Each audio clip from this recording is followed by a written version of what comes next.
The other thing I can tell you as a yacht broker, I highly recommend this to my clients. And when we're doing orientation and showing new clients how to run their boats, without a doubt, I recommend this to all my clients when I'm selling them a boat, whether it be a Marlow or not, because it enhances your experience and it's a confidence builder as well.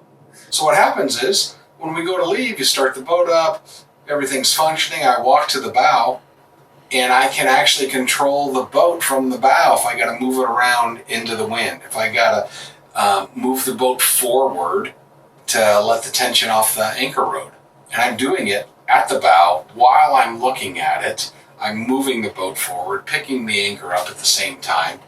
It's incredible. I love it. I absolutely love it. And Tony and his entire team, rock stars, without a doubt.